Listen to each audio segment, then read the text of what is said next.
Lecture 43। Page 1। संसदीय विशेषाधिकार article 105। इन्हें दो श्रेणी में बांटा जा सकता है, सामूहिक और व्यक्तिगत विशेषाधिकार। 1. सामूहिक, सदन की कार्रवाई का प्रसारित करने का अधिकार। किसी बाहरी व्यक्ति को सदन की कार्रवाई से बाहर करने का अधिकार। संसद की अवमानना करने पर दंड देने का अधिकार।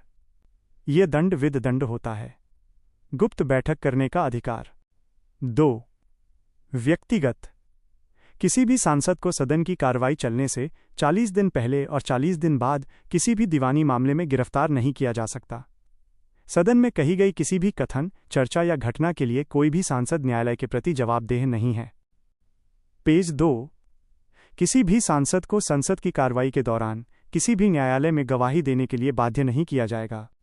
नोट: संसद के सदस्य किसी न्यायाधीश के आचरण के ऊपर चर्चा नहीं कर सकते। भारत सरकार की निधियां। डायग्राम का विवरण। नोट्स में भारत सरकार की निधियों को 3 भागों में वर्गीकृत किया गया है, जो एक प्रवाह चार्ट की तरह दर्शाया गया है। 1. भारत सरकार की संचित निधि, आर्टिकल 266(1). 2. लोक लेखा निधि, आर्टिकल 266(2). 3. भारत सरकार की आकस्मिक निधि या आपातकालीन निधि, आर्टिकल 267। भारत सरकार की संचित निधि, आर्टिकल 266(1). भारत सरकार की संचित निधि में ब्याज, कर, उधार, लाभ, आय से प्राप्त भारत सरकार की आय जमा होती है। पेज 3. संचित निधि से धन निकालने के लिए संसद के अनुमोदन की आवश्यकता होती है। संचित निधि से 2 प्रकार के व्यय किए जाते हैं। 1. संचित निधि पर भारित व्यय। 2. संचित निधि से किया गया व्यय। संचित निधि पर भारित व्यय विभिन्न संवैधानिक पदाधिकारियों का वेतन, जैसे सुप्रीम कोर्ट के न्यायाधीश का वेतन, हाई कोर्ट के न्यायाधीश का pension, CAG, election commission, UPSC, राष्ट्रपति आदि। भारित व्यय के लिए संसद में मतदान की आवश्यकता नहीं होती, क्योंकि इन सभी संवैधानिक पदाधिकारियों को वेतन की सुरक्षा दी गई है। संचित निधि से किया गया व्यय। संचित निधि से विभिन्न प्रकार की योजनाओं, नीतियों, विभागों के लिए धन मतदान के माध्यम से निकाला जाता है। मेड फ्रॉम एक्सपेंडिचर के लिए मतदान की आवश्यकता होती है। पेज 4. लोक लेखा निधि, आर्टिकल 266(2).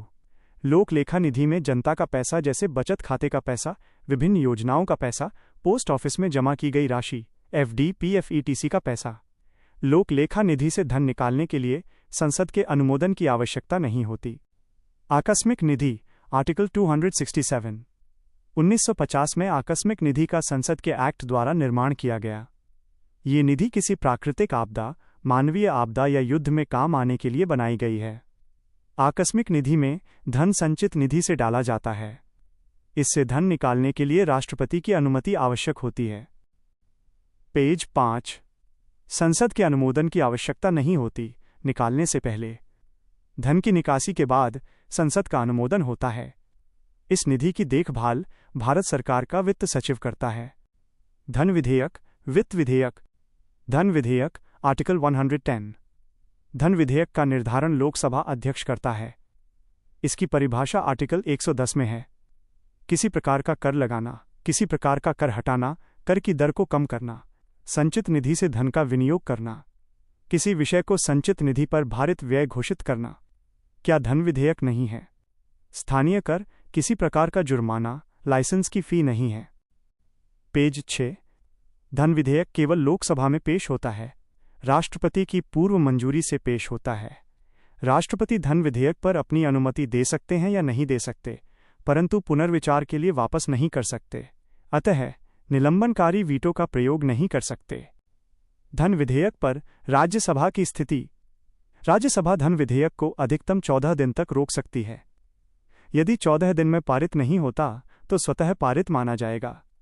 राज्यसभा धन विधेयक में संशोधन नहीं कर सकती, उसे अस्वीकार नहीं कर सकती, केवल उसमें कुछ सुझाव दे सकती है जिन्हें मानने के लिए लोकसभा बाध्यकारी नहीं है। धन विधेयक पर संयुक्त बैठक का प्रावधान नहीं है।